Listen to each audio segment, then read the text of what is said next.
Hey all, இப்போ நம்ம எங்கே போயிட்டுருக்கோன்னா டெம்பிள் போயிட்டுருக்கோம். அது என்ன டெம்பிள்னு நான் அப்புறம் சொல்கிறேன். போகிற வழியிலே சரியான பசி. ஸோ அதனால் நான் ரோட்டு கடையில் தான் சாப்பிட்டேன். எனக்கு ரோட்டு கடை சாப்பாடு ரொம்ப பிடிக்கும். ஆனால் இந்த சாப்பாடு நல்லாவே இல்லை. ஸோ இங்கே எங்கே போயிட்டுருக்கோன்னு பார்த்தீங்கன்னா சென்னையில் இருக்க குருவாயூர் டெம்பிள் போயிட்டுருக்கோம். அது எங்கே இருக்குன்னா காஞ்சிபுரம் டிஸ்ட்ரிக்ட் ஸ்ரீபெரும்புத்தூரில் இருக்குது. இது வந்து அப்படியே கேரளா லுக் இருக்கும். இந்த டெம்பிளை நான் ஏன் சூஸ் பண்ணேன்னு பார்த்தீங்கன்னா, என் ட்ரெஸ்ஸு வந்துட்டு கேரளா ஸ்டைலில் இருந்துச்சு அந்த சுடிதார். ஸோ கேரளா கோயில் போனால் நல்லா இருக்குமேன்னு நான் யூடியூப்பில் சர்ச் பண்ணேன். ஸோ சென்னையிலே குருவாயூர் டெம்பிள் லுக்கில் ஒரு டெம்பிள் இருக்குன்னு சொல்லி காமிச்சது. அதே மாதிரி கேரளா ஃபீலோட, கேரளா டச்சோட அழகான ஒரு டெம்பிள். பிரசாதமும் அவல் அண்ட் ஒரு இலையில் சந்தனம் கொடுத்தாங்க. உள்ளே வந்து அம்மன் இருந்தாங்க, அப்புறம் சிவன், பிள்ளையார் எல்லா சாமியும் இருந்தாங்க. ஸோ நல்ல ஒரு அமைதியாக பீஸ்ஃபுல்லான இடம். சென்னை மாதிரியே ஃபீல் ஆகல, ஒரு மாதிரி பீஸ்ஃபுல்லாக இருந்துச்சு. அங்கே வந்து ஃபோட்டோ எடுக்க அலோவ் பண்ணலை.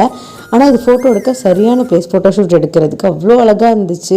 அது பக்கத்தில் இன்னொரு டெம்பிள் இருந்துச்சு. அது ரொம்ப யூனிக்காக இருந்துச்சு. அந்த கோபுரங்கள்லாம் ரொம்ப டிஃப்ரெண்ட்டாக இருந்துச்சு. இது மாதிரி நான் எங்கேயுமே பார்த்ததில்ல. இந்த கோயிலுக்குள்ளே வரும்போது எனக்கு ரொம்ப கன்ஃபியூஸ் ஆச்சு.